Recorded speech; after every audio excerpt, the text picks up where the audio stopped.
guys. Awesome. So guys, I've got James, the wonderful James Short here, who's leader of Gold's Tribe. He also helps, real estate agents like create high performing teams. This beautiful gentleman interviewed me a couple of weeks ago on Teams, but now it's for me to return a favor, and it's actually personal self-interest purely. I'm just like, James, I look up to you, and there's so much wisdom that you can share with me. So today, good team, it's this conversation is really around James's methodology of what creating does, I guess, creating a high-performing team mean? What does it look like? How does he actually go and do that in real life with his clients? So we're so privileged to have the next hour to just pick his brains. So I'm going to kick it off with James. What does success actually mean for you when it comes to creating a high-performing team? Great question. Success means to me of creating a high-performing team is the ability to step out of the business and enable it to still achieve the goals and the desires of the business, the team, and the clients. So there's three key components there. Yep. It's the business first. It's the business objectives and the business goals. Yep. The team. What's the team's desires and goals? And then the clients. What are the clients' desires and expectations and goals? When you can, as a business owner, step out of the day-to-day runnings, step out of the micromanaging, and enable the team to achieve those three elements, that I believe is success, because you've leveraged it and you've built them up to a stage where, hey, they can run it for you. And what if, say for example, because I think a lot of the time when teams are underperforming, it's because there isn't the leaders within it don't actually have personal leadership. So what if the goals that they set for themselves, you as a coach, when you look in, you're like, wow, that's actually a low quality standard that you've set for yourself. So maybe it's like, look, I want to hit a certain revenue goal, but it has nothing to do with the people, or it's like, great, well, if we do hit that goal, what if the team isn't performing cohesively as a team?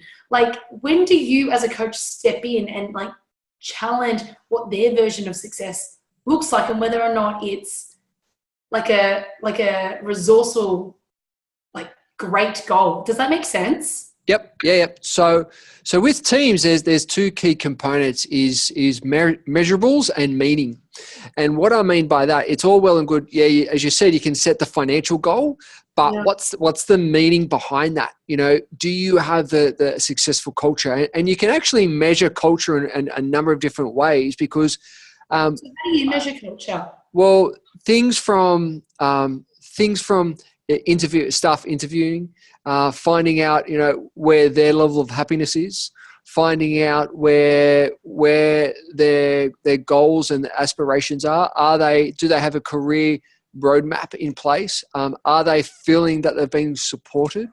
Having those crucial conversations with staff and around performance rather than steering away from them. You can measure the churn rate within your team. How often a staff coming in and out?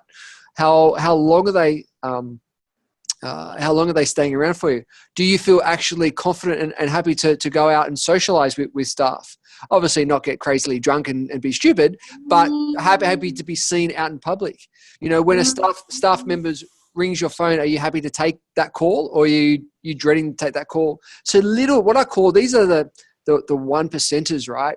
It's not doing the big hoo-ha events and so forth for your team, but it's looking at the one percenters that really enable you to measure culture on a continual basis, because culture is just not a destination. It's a continual journey, and it will change over time. But the more you get buy-in, the more you get feedback from your staff, the more you have conversations with them, you can have a better understanding of where they're at, where they want to go, and what's what I call the flavor that you want to bring into the organization that's really going to help you shine. Will your staff talk to the community about the business? Are they singing praises, or are they undermining it? So these are all little things that can really identify culture within your organization. So this is great. Let's talk a little bit more about the symptoms of a healthy culture versus red flags that indicate, okay, not so healthy or toxic, or just not as healthy. So we've talked about, in terms of healthy culture, there's feedback from staff, praises. What are 3 other great indicators of a healthy culture? And then we'll contrast it. Yeah, definitely. So some other components is toxicity within the business. What I mean by that, are there any rotten apples? Because one rotten apple, one rotten staff member that's affecting other people's performance, energy, bad mouthing, then that can be has a massive impact on culture. And is that something that, like, how do you? It sounds quite intuitive. Is it literally as intuitive as you just notice it energetically, or how would you capture the toxins in the culture? Yeah, so that comes back to then feedback. So if you're, depending on the size of your organization, if you've got the right, frameworks and behavior models, and also the right reviews in place, and you pick up that pretty quickly. If you're getting feedback up the chain of the organization, or if you're a flatline organization, you pick up pretty quickly on what feedback that you're getting. And this is where having constant meetings, constant reviews, constant check-ins, constant coffee meetings, constant breakfast or lunch, just to check in to find out what's the landscape, what are you hearing out there, what's some feedback that I can get, what do I need to deal with. And the more you check in with your team, the more feedback that you're going to get. And that obviously comes with the business owner or the leader organization. Once again, depending on the size of the organization. If you're a CEO of a company with 500 staff, obviously there's so many levels that you can go down before you obviously can lose touch. Yet at the same time, you can still walk, if it's a factory, you can still walk the factory floor and pick up on the energy of people, pick up on the interaction that people are having on the factory floor, and then go to the manager that's overseeing that division.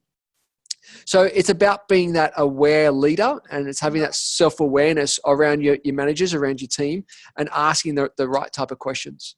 So how, as a coach or like an external consultant coming in and observing, how do you discern whether it's a leadership thing, or like whether it's something to do with the leader, or whether it's to do with the team member? Because sometimes the team member doesn't know what they don't know, and it could be a matter of, so maybe the contrast is it an attitude thing, or is it a process? Yep. So there's two components. It always comes down to the leader, because if the leader's got the right attitude, it starts at the beginning. So there's 2 components here. We're talking about current staff, right? But then we're also talking about recruitment. Now, it's like you get the right formula in, you're going to get the right formula in when you're in the business, right? If you get the wrong formula in, that's going to have the wrong formula within your business. Yeah. So it all starts at the front. And this is where people go, all right, they've got a heartbeat, quick, you're in, you're hired. And then now they're hired. And then that's when all the, what I technical term crap, starts to come and float to the surface. And so when you can actually identify what values do these person possess, what's the personality and the behavioral types that we want in this role, we want in this person, what's then the attributes and the skills level, what are they like as a person? You get that up front. Oh my goodness, it makes it so much easier when they become within the organization. What happens is a lot of organizations don't spend the time, they don't have a people plan up front, and then they let anyone in, and then they're trying to backtrack their decision-making process and trying to change a culture when they actually didn't start it up right. So when you say a people plan, you mean like a job description and the expectations of best practice and what that looks like? To an extent. So a lot of business owners, they sit down at the beginning of the year and they go, okay, this is what we want to look like. Yes. They're more than happy to, set the revenue targets, set the market share, set the products and the services they want to launch this year. But how often do they actually set, well, what's the people plan in order to achieve all that? And so what I mean by that is, okay, well, we're going to launch this new service. Okay, great. We expect this amount of growth. Okay, fantastic. Well, who are the people that we need to enroll or we need to bring on board in order to service that? And to give you an example, I'm a big fan of the walk and talks. So I go to clients, and sometimes instead of sitting in a boardroom or sitting around a meeting room, I go, you know what, pens down, let's go for a walk. And we actually get out in the fresh air, and we go for a walk, and we measure out a block or two, and we just go for a walk and talk, because fresh air, oxygen, exercise, it starts to shift the way we think, and you can actually come up with some great solutions. Anyway, we're talking to a client yesterday, and we're walking, and we're talking about budgets, because they're starting to prepare for the budget for the financial year, for the next year. And we were talking about scope, and he was telling me, okay, we're going to have this income, this, revenue flow, blah, blah, blah. I said, okay, great. So what's the people in order to support it? He goes, I've worked that out already. I said, fantastic. I said, let's just reverse engineer something for a minute. You're working on a certain percentage of profit, which is fantastic. And there's a bit of room to movement just in case. But what you've told me based on your revenue growth, now let's just do some high level numbers. Now this revenue is going to make up approximately this time of requirements. And this is this time of requirements, and this time this requirements. Now my high level calculations, you've only calculated for half a person, but my calculations, that's 1.5 people. He goes, you're right. I said, now that you've actually calculated, how does that look at your budget? He goes, it affects it, but at least I've got the flexibility now. So when we do hit these budget numbers, I've got the resources. Rather than setting the budget and not having the resources for the extra people, that's when people come unstuck. Another component I'd like to share with you is a lot of business owners, they mapped out their organizational structure, which is fantastic. All right, we need this person, but that's great. What happens when they fulfill that role? What's that career progression for that person or that organization? And a lot of business owners don't think past that initial role. And I'll share a little example. Obviously deal with a lot of real estate agencies and working with the principals and directors on this career progression. And when we sit down, we go, okay, Johnny's going to come in and he's going to be a leasing agent, right? Usually a good entry level within an agency. Okay, then what? And they look at me with blank eyes. They say, well, Johnny's a good performer. He's really passionate. His energy, wants to learn. He's got some good values. Obviously we're teaching him the technical skills, but the values really align to your business. And he goes, yeah. I said, well, what's the long term? Like you can hear crickets, right, in the conversation. And so what we do is that, okay, great. So, once he hits these KPIs within the business of the leasing agent, well, then he can go to a property management assistant. Okay, fantastic. And then once he hits those KPIs and fulfills that area, then he can go to a property management. Then once he goes that, then he maybe can go and start to do as a sales agent or a sales agent assistant, and then maybe a sales agent, and then maybe look at maybe a general manager position, depending on where they want to go. So you've just taken little Johnny in an 18-month role to now creating a 5-year plan for little Johnny. Now imagine what you've done for little Johnny in his career now. He can see a vision with you. He can see where he's going to go. He can see what he can do with his goals and dreams and aspirations compared to that 18-month vision that you've just shared with him.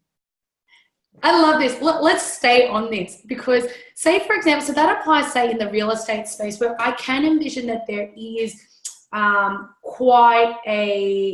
there is room for career progression.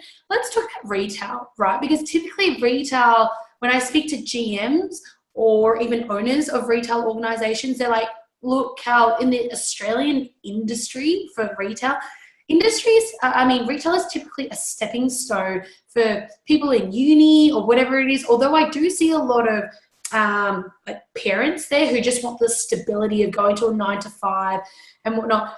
What's the career progression in the retail sector? Let's say it's a franchise. So this franchisee owns 3 to 5 stores. It's kind of just team member, store manager, maybe a GM, business owner. Like, how do you fit in room for a career journey there? Really good point. And there's 2 components to that. And I remember reading the McDonald's book, and when they're looking at going through the whole process of owning a franchise, you've got to start out by making the fries. And when you've achieved making the fries, then we're going to take you to making the drinks. Then you're going to flip hamburgers. And then when you flip hamburgers, you're going to do drive-through. Once you've done drive-through, I'm going to put you on cash register and you can start to handle the cash. Then we're going to take you to management, right? And then we can look at then how to help you open your own store. And a good friend of mine has gone through this same process. He owns, I think now 7 Domino stores. When he was 24, he owned 5 Domino stores. And through obviously being mentored and so forth, he actually went through this similar journey. And what he does with his team, and this is the second component, it's not just career progression within the business. It could be goal progression. So utilizing your managerial skills or your leadership skills, you could sit down with little Johnny and go, little Johnny, listen, I just wanted to congratulate you of starting here as an apprentice, and you're going to be flipping burgers, right? Or you're going to be serving customers, you're going to help retail, you're going to be help with, fitting on clothes. Fantastic, right? Wonderful. But what are your goals, Johnny? This may be a stepping stone, but I want to help you with that stepping stone, because this is all in your language that you deliver. This is an opportunity to provide some security for you, little Johnny, to help you fund your university, to help you buy that investment property, to help you travel overseas. And be assured, Johnny, that when you achieve these certain milestones, you're going to be rewarded based on commission of sale, based on maybe a next level up into your ranking of pay. But we're going to work with you to really set your goals. And I'm going to encourage you to open up another bank account and put a savings account to it, because what you're telling me you want to achieve X, well, let me help you mentor you and guide you to achieve that X for you. Now, you tell me who in the retail space does that with their employees. Imagine what the culture would be like. And this is where a friend of mine does this with his staff. He takes them to Tony Robbins. He takes like 20 of his team to Tony Robbins, and they'll do the firewalking. That's why he then, when he gets through the stage and they become a manager, they go, oh, Zane, I want to open our own store. Cool. Let me help you fund it. Boom. Next minute, they've got a JV store together. So it's looking at traditionally, business owners, we look at come from our blinkers on. We want to then open up those blinkers and you go, you know what? How else can we help this person succeed? How else can we progress them through, not just career goals, but also life goals as well? So when you think of little Johnny, how far into the future do you see this relationship extending for? Is it like infinite, or what kind of a lifetime? 5 years. 5 years. Okay. Interesting. Most people, what happens is most people can't see past 5 years. Now, this is a generalization. Most people can't see 5 years. They might have a picture of what retirement, inverted commas, might look like. But there's no plan on actually how, now, once again, very generalizing, that may not know how actually to get there. But 5 years, people have a sort of an idea what 5 years could look like. But, hey, how do I do it? What do I do? Okay. And so what I've also noticed, that's gold. That's really, really awesome. What else I've noticed, James, is that sometimes you've got a business owner who's had these store managers in these roles for over a decade. And often they actually lack leadership skills, because I guess the store owner hasn't actually invested or known how to teach them, groom them, mentor them. So there's a real skills competency gap that's missing. And because of that, team morale, engagement isn't necessarily where it needs to be. When you've got that to work with and you're coming in as an external consultant, where would you start if you were to change that? Yeah, I mean, firstly, it's about acknowledging the business owner to bring an external person in, because that's them putting their hand up and going, I need help, which most business owners will put their head in the sand and go, nope, I've been doing this way for 20 years and this is the way that we're going to do it. I'm sure you haven't heard that before. But it's acknowledging the business owner, go, I need a hand. This is where I'm short for. So what we do is that we do what's called a gap analysis. Yeah. Find out what's ideal, based from our own philosophies, based from what we think and what has worked in the past. Yep. Where What do you they're think are ideal? Okay, so we talk about communication. What our ideal of communication within an organization goes through, but these different certain checkpoints and these certain parameters. That's the ideal. Where are they now in relations to that ideal? Yep. Are they having daily WIP meetings? Are they having management meetings? Are they having forecasting meetings? Do they have business planning strategies? Do they understand the communication styles? What's the emotional intelligence of the managers within the stores? All these different elements within an organization that provides the essence of example, communication or leadership skills that they need to develop. So it's almost like, James, you've got, and maybe, I don't know, have you actually created like a gaps diagnostic where it's almost like you go through it and you're like, okay, they've got this, that's missing, they've got this, and then they can visibly see where the gaps are in the business? Yeah, so we go through, when we onboard a new client, we go through this 3 key areas, and the first area is all around self. So the business owner's self, and we look at their beliefs, their behaviors, because that's usually what holds most businesses back is the business owner themselves, even though they don't want to admit to it. So their beliefs, behaviors, their fears, their frustrations, their goals, their ambitions, the challenges, and so just get into the personal stuff. So we do a diagnostic on that. When you say beliefs, James, beliefs around what specifically? Yep. So what's their belief around communication? What's their belief around leadership? What's their belief around money? What's their belief around growth and prosperity? What's their belief around abundance? So all the sort of triggers that, we know when we've researched high performance businesses and leaders that they've worked on this stuff. So they've actually moved through and they've released a lot of these negative beliefs that are holding them back. Then we look at obviously the other component of the business, and this is getting more the technical. So the lead generation, conversion, client fulfillment, and business structure, and then we look at the scaling mechanism, and that's looking at the team leverage. That's looking at systems and processes, and that's looking at creation of boards and things like that as well. So we go through, and so that gives us a good snapshot. But it's also a good review for the business owner to step back and go, wow, I haven't actually done a review on myself or the business for, such a long time. And that's what I find most business owners don't do is they don't review enough. They don't review, one, their business plan or their business goals.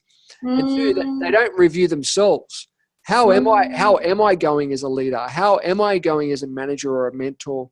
Where am I falling short? What's working? And, I'll give you, whenever I suggest going through a review, there's 4 key questions on our review process that we go through with clients. And I do this on a weekly basis, is what has worked? What are some of my wins? What are some of my successes for that period? Is it the week, month, quarter, whatever it is? Yeah. So that's the first question. And then that can be both, team, business, goals, personal, whatever area that we're focusing on. Then the second component, what hasn't worked? What are some of our challenges, setbacks, concerns? Yeah. Then the third question is, what have we learned? What are our key lessons? And this is the most important element, is the lessons, because when we understand the lessons, right, we can actually do more of the positive lessons. But when it's the negative lessons, well, what's then the mindset that's holding us back? What's the habit? What's the fear? What's the belief that's holding us back? And how do we change that lesson? And then the fourth question is then, what do we now need to do different moving forward over the next time period? So it's like setting up a new habit for them to implement. Spot on. Yeah, exactly. Yeah. So James, on the same note here, what are some common mistakes that you see leaders or teams doing that lead to them being not high performing? Well, just that. One of those things is not reviewing. Yep. Is not having that competitive, spirited culture within the organization. And what created that? Like, what created the lack of spirit? Yes. So I have an analogy. It's called playing above the line. And a great mentor of mine, Blair Singer from Rich Dad Poor Dad, he's Robert Kiyosaki's one of advisors. He does all the sales and marketing. Great guy, dear friend. And he talks about playing above the line. And this is about creating what we call our internal code of honor within our organization. And playing above the line, I'll share a little story with you. Sometimes, I remember back at school when I didn't go so well at exams, below 50, and usually get called a failure. All right. And then you go out and you try things in the big wide world and you get knocked down and then you get called a failure. And then sometimes when this happens over and over again, what can happen is that you can start to then blame people. Now, I'm sure no one's blamed anyone before. And then we don't blame that. We can actually then justify our mistakes. Oh, yeah, I call it the Kermit the Frog. Yeah, but analogy. And then if we don't blame or justify, we go down a long river called denial. Now, when we come from these blame, justify, denial, we come from a space of scarcity. And that then affects the whole organization. Oh, yeah, but they did this, or yeah, but they did that, and so forth. So what we want to do is to flip that, and the opposite of scarcity is abundance. And when we come from a space of abundance, we play above the line. And when we play above the line, we come from a space of taking responsibility over our learnings and over our mistakes. We take ownership and we're actually accountable. Now, when we come from that space of abundance and we take ownership, accountability, and responsibility on its truest form, that's when you've got a winning team. Because you know what? We are human. We'll make mistakes, but when you own it, you deliver it. It's like, you know what? Dust off, let's go. And that will affect your whole organization. And so when we talk about culture, we're talking about playing above the line. We're having our code of honor. What's our ethics? What are our rules of engagement? We talk about the military. Their code of honor is if you break the code of honor, you will die. Simple as that. So what are those rules within the organization that the organization is going to live and die by, pretty much? And then it's the leader who's out there guiding the light, because who's saying this is the vision, this is where we're going, and clearly communicating that. And I think looking at those components, that what really makes those successful teams. So when it comes to, because I've noticed that a lot of organizations, especially say with franchises, right? They got the franchisor might have a vision, or they've just got a really great business opportunity. And then they start selling off all these franchisee licenses and they get all these franchisees popping up everywhere. But the franchisee themselves may not actually know what the vision is. So then they've been running this business, say, for over a decade. They don't have a vision. They don't have values. But they've got all these people who have worked in them. They've got all the people, no expectations, no standards, none of that stuff. How would you suggest in that kind of a scenario, where would you start to even start forming company culture, company values, vision? Well, obviously it depends on what level if it's me, what level I've been brought into. If it's the franchisee, okay, that's one area. But if it's a franchisor, that's a whole different conversation. Well, if it's a franchisee. So if it's a franchisee, I would really get to them to have a good look, good navel gazing, and have a look in the mirror and go, okay, so what does Jane want? Let's call Jane the franchisee. What does Jane really want? Where is she? Where do you want to go, Jane? What's true for you? What's working for you? What's not working for you? What are some of the lessons and what do we need to be doing different? But what's your big picture, Jane? What are your values? What's important to you? What's your why? Why are you here? What are some of those, and get into those types of big picture conversations, because when you can start to have those conversations, sometimes it might be the right business. Sometimes that business might be a vehicle to achieve something else. I just left a meeting, and with a client, and it's like having a chat around his why. I said, sometimes the business may not provide that passion that you're after, but other areas might be. But like cash flow is important. So how about we build your business up to a level to provide the cash flow to fund your hobby? And it's like you could see the lights light up straight away. So this franchisee might really, what fills them up, she might like to fly helicopters. Okay, well, we need the business to support that why, or whatever it is. So then it's looking at, okay, so understanding the meaning. What are the values of yourself as a franchisee, and what are the values and the why, the vision and the mission of the organization? So start with that high picture. Once we've got that will start the juices flowing. That'll start getting that clarity and that purpose, and then we can start to work out the strategy from there. It's interesting. Have you read the book by Tony Hesh, the founder of Zappos? I haven't read it, but I've watched that many YouTube clips. Oh, I meant that Zappos.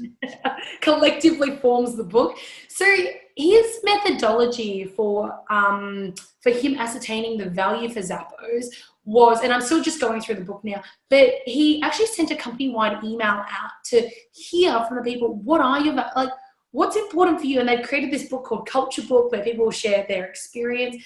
And he was like, traditionally what a lot of companies do, and it's proved, well, from his perspective, not as successful, is, they create all these values of, what they model off successful organizations. What do they have? Honesty, integrity, respect, all of that stuff. And he's like, but intrinsically, what makes us Zappos? It's within our people. Our people already know it. So why don't I just ask them? So in this scenario where you've got a franchisee who's got all these team members already, you've talked about ascertaining the company, the franchisee owner's own values. Correct. Where do the team members' values come into this, if at all? Yeah, no, so definitely. And that's a really nice segue, because when we identify first the franchisee's values, then we can say, well, are you personally living them right now?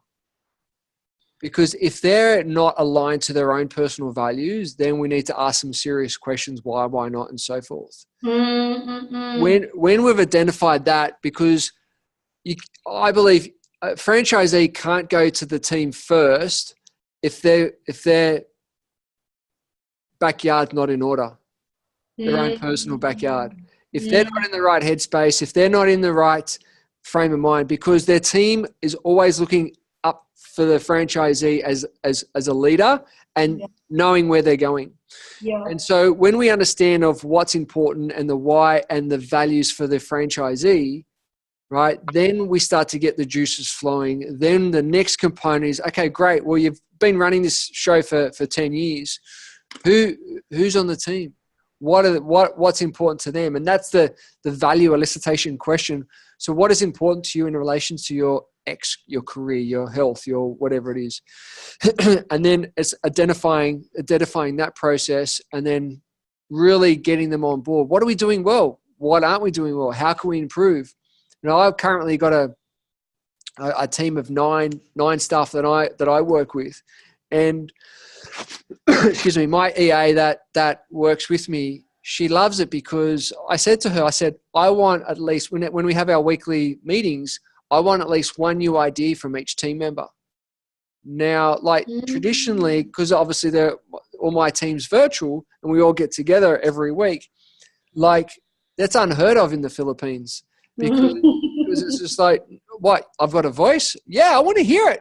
Because that many amazing ideas that have come from my team that have helped me grow my own business, I wouldn't have thought about that myself. And it makes my job easy because then they own it and they love it. And that's why looking at then, obviously, it's the business owner, the franchisee's got to work out their stuff, but then bring the team into that journey. And because there's so much wealth of information and knowledge within the team that you can just extract out, it's gold. It's gold. I'm sure that in your experience, James, you've worked with business owners where they're like, I just need you to fix my team. And you know that the problem lies with them first, but sometimes you probably need to, I don't know, get some quick wins with the team so that they see credibility in your coaching. Like, what do you do in a situation where the leader's like, you know what, I don't really have time for education. Like, if you want to educate me, let's use our time together for you to educate me, but they don't have a desire or willingness to do it outside. How do you combat that? I'm laughing because I've had a personal experience around that. So I was brought into an organization and they said, oh, right, I've heard some good stuff. I want you to help us to grow the business. Okay, fantastic. And then the business owner started to get busy and so forth. And he goes, you know what? I just don't have time to manage my team. Can you just check in with them? I said, this is where we draw the line. I said, I'm here for a short time, not a long time. I'm not a consultant. I'm a coach. A consultant will come in and do the work for you. A coach will empower you to do the work, right? I'm not that person. So you need to work on your own leadership style. I'm happy to work on your leadership style, but for you to do that, you need to be open to receive feedback. And he goes, what do you mean? And I said, well, you're not. Because every suggestion that I've done or I've recommended, I've tried that, doesn't work. Oh, I've done that before, it doesn't work. I said, until you get over that, we're going to have a little break. So it's calling it and giving sometimes that feedback between the eyes to really get them aware, because they're successful, which is great. They're successful in their own right. And there's usually not a lot of people that have challenged them in their own behavior. Just the other day, I had a workshop that I ran with a bunch of property developers.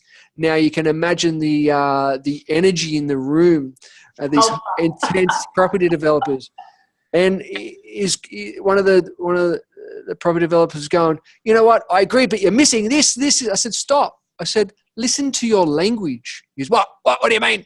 I said, you're talking about missing, but you're also agreeing to what they have to say. How about you go, so I agree, but I'd also like to add.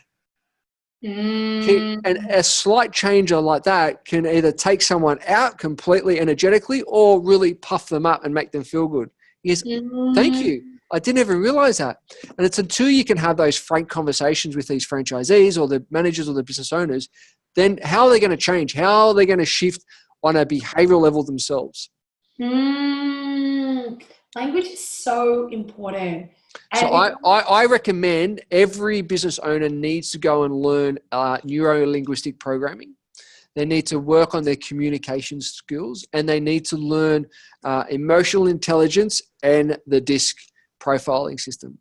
Right. So you would actually send these owners to NLP, like DISC and like emotional intelligence training courses. Yeah. So that's what I provide training in all those areas. Obviously a trainer in NLP, a trainer in DISC and so forth, and emotional intelligence, because they're so crucial when it comes to leading and growing businesses.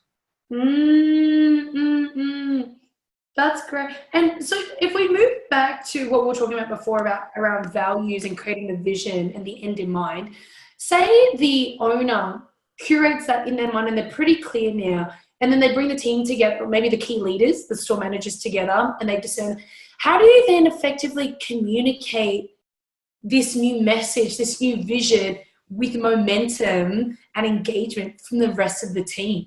How do you do that? Yeah. So firstly, it's about reviewing.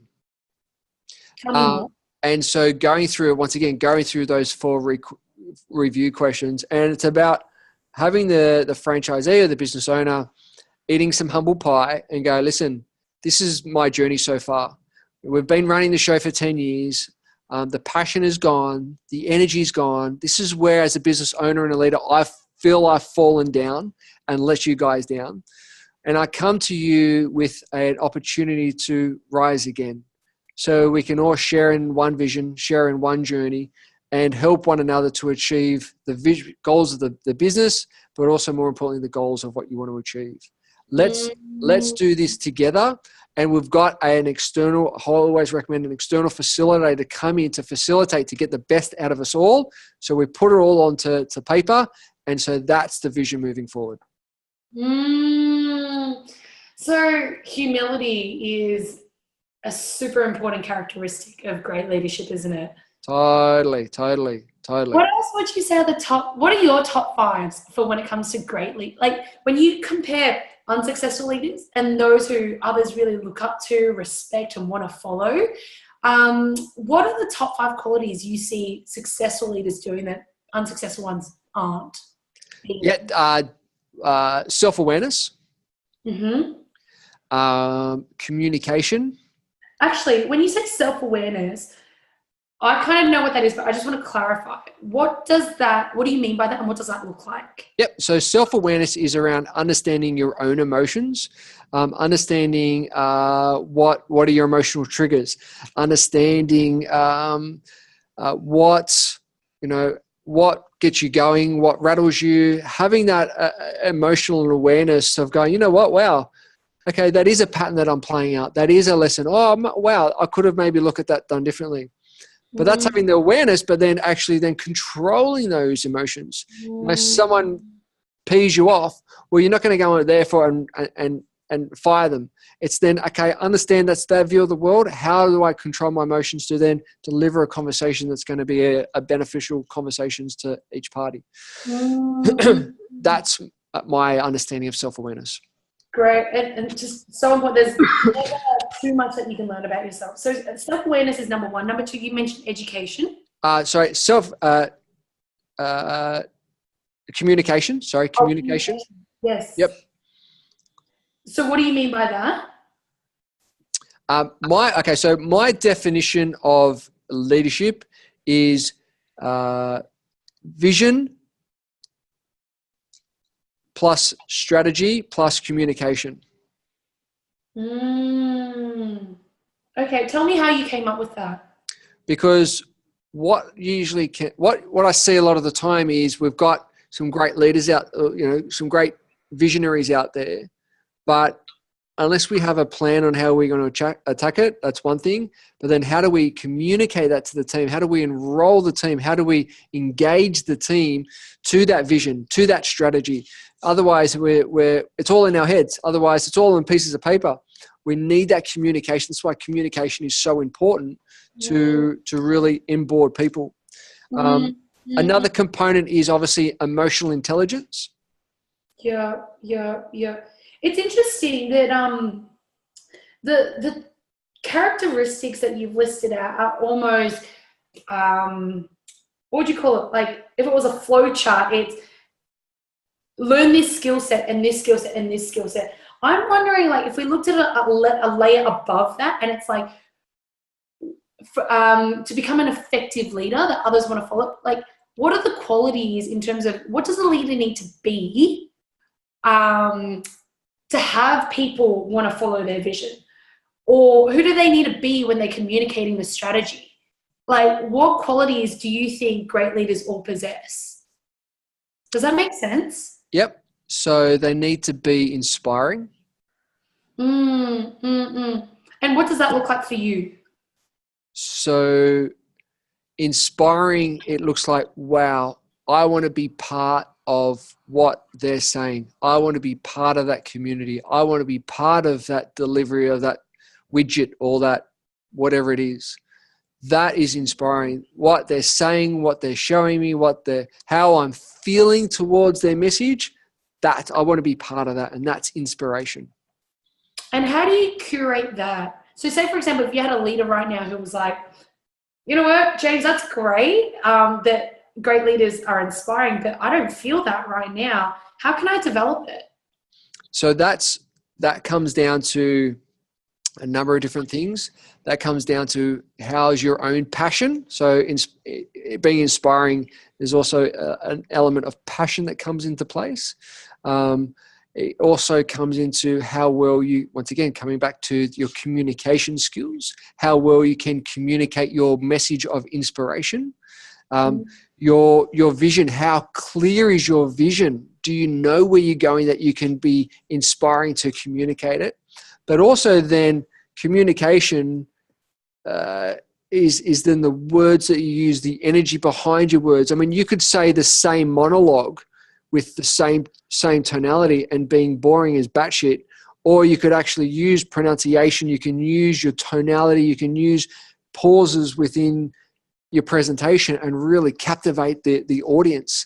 So it really, and that can be trained. You know, I'll give an example of working with a CEO, and he was at his annual conference last year, and we wanted to map out his conference speech, which is a 20-minute conference speech, and he hates presenting, but he goes, I really want to make a difference. And his 20-minute presentation, you could hear a pin drop in the audience. He was inspiring. He shared a story. Like, great leaders are inspiring when they share metaphors or stories and take people on a journey. And so we actually put all this into a presentation, and the feedback is almost a standing ovation at the end. And people go, who is this? Like, people who've been in the company for 10 years, they go, oh my goodness, like, where's this guy been hiding from? And because he worked on these skills, he worked on the delivery, he worked on the message, he worked on the vision, he worked on how to articulate that in a style that got those triggers happening. So for you, James, because I know in the past, before you became a coach, you ran your own fitness business, and you had like multiple stores. Who did you model as a leader? Well, going back some time here, Cal. So back then, Or even now? yeah. So back then, I was always heavily involved in the personal development world. Yeah. So obviously doing a lot of courses. Back then, obviously Robert Kiyosaki, the whole Rich Dad Poor Dad. Your Tony Robbins, as I said, your Blair Singer.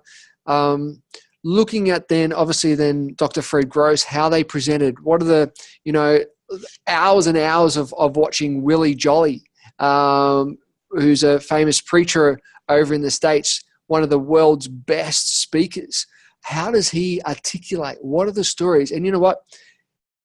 The stories really capsulate, man. It's okay, there's an art to it. So that's when I first studied NLP, because when you get to the trainer's level, that's all around how to induce state. That's all around how to set up anchors in the room, how to actually put together a metaphor to deliver a certain message. And that just opened my eyes of, wow, that's a whole nother skill that I've now learned in my toolkit to then do presenting or do talking or whatever it is. So there's some great mentors around that.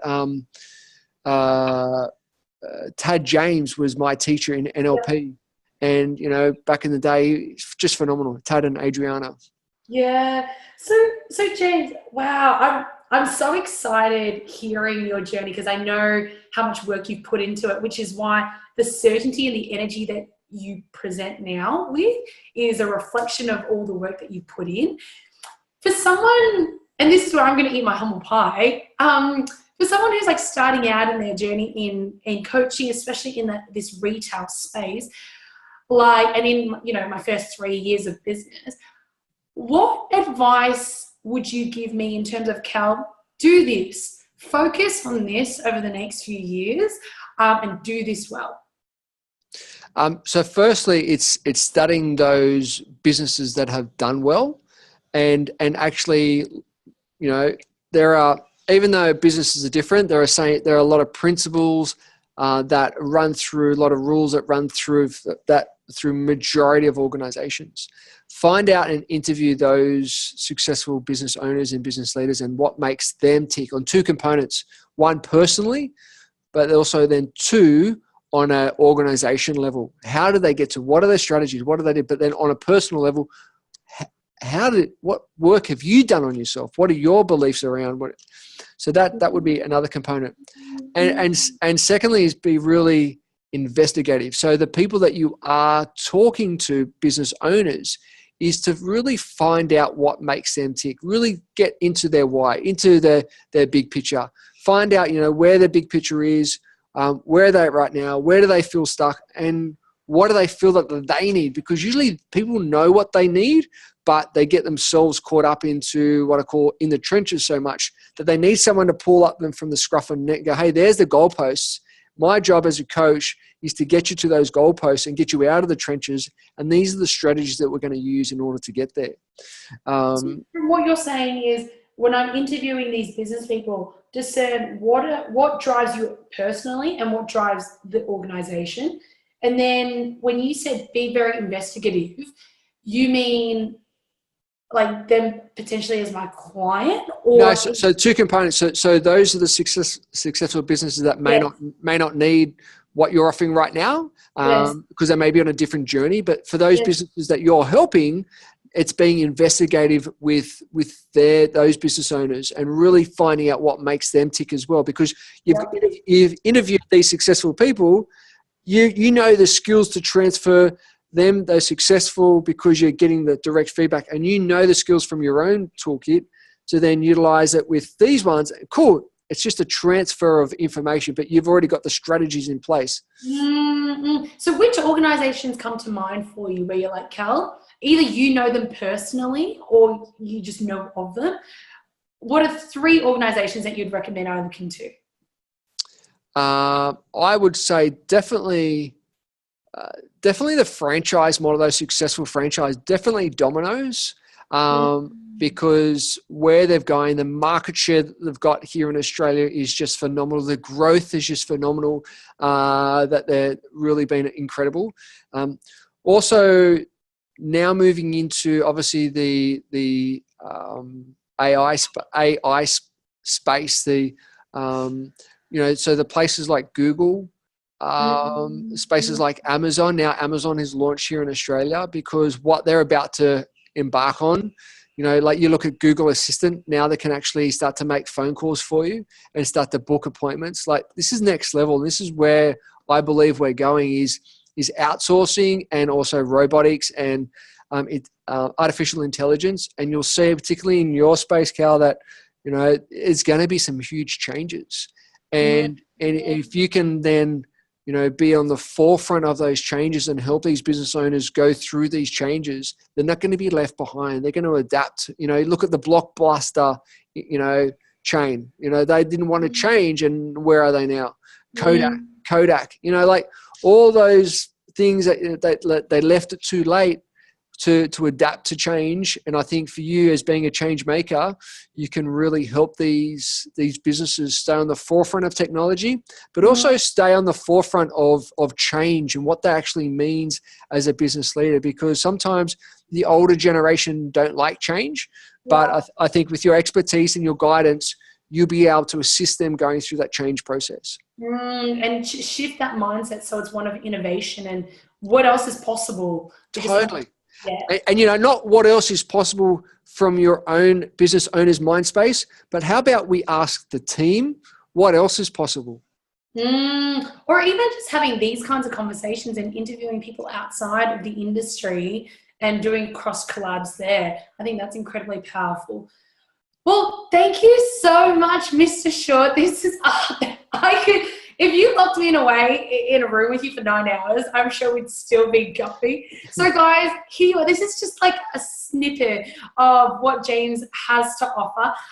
Share with the audience, James, how can the viewers or the listeners find out more about what you do? Yeah, cool. So there's heaps of different places. jamesshort.com.au is, or Goals Tribe, GOALS Tribe, TRIBE.com is our websites. But you know what? LinkedIn, Twitter, Facebook, Instagram, everywhere. So just Google it. And my kids love Googling my name. They go, "Oh, there's Dad's face." So whatever it is, So guys, go to Google Images. He's the first one and he's looking like this. Oh, thank you so much. I'm sure that we'll have plenty of interviews to come, team, so stay tuned.